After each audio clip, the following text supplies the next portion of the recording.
On nous donne une fonction g qui est une fonction rationnelle dont le numérateur est x carré moins 2x plus 3 et le dénominateur x moins 1 s'annule en 1. Donc sur l'intervalle 1 plus l'infini, elle est parfaitement dérivable. Donc g est une fonction rationnelle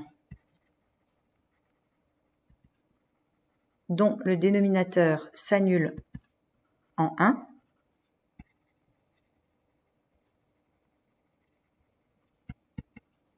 Uniquement, s'annule uniquement en 1. Donc elle est donc dérivable sur 1 plus l'infini.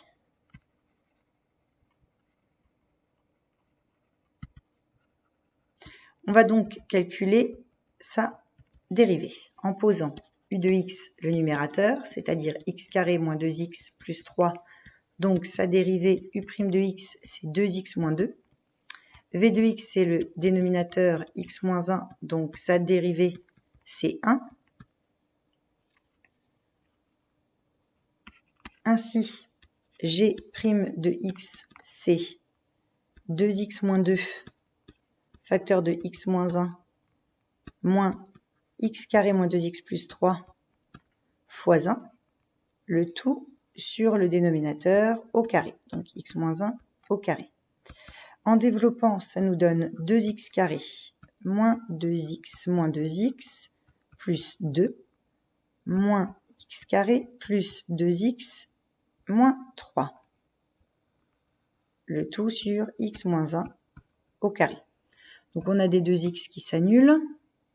Il nous reste x carré moins 2x moins 1 sur x moins 1 au carré.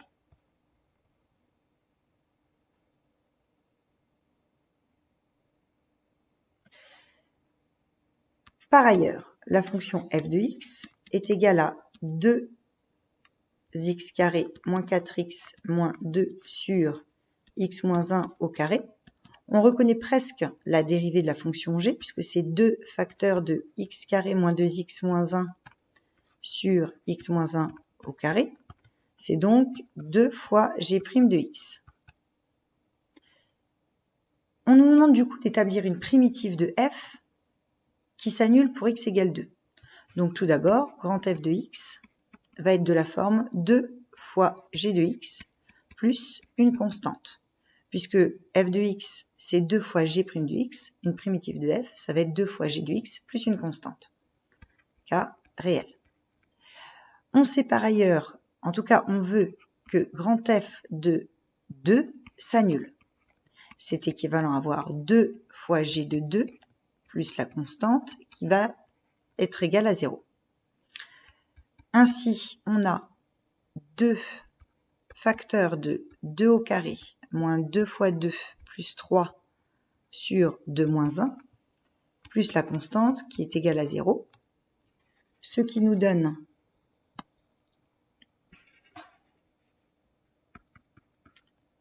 deux facteurs de, ici ça s'annule, 3 sur 1 plus k égale 0.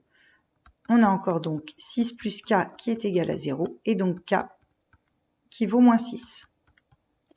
Ainsi, la primitive de, là on peut dire la primitive, puisque elle est fixée, c'est celle qui vaut 0 en 2.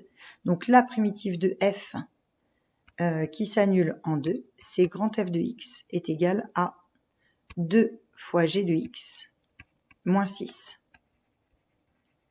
La primitive de petit f s'annulant en 2.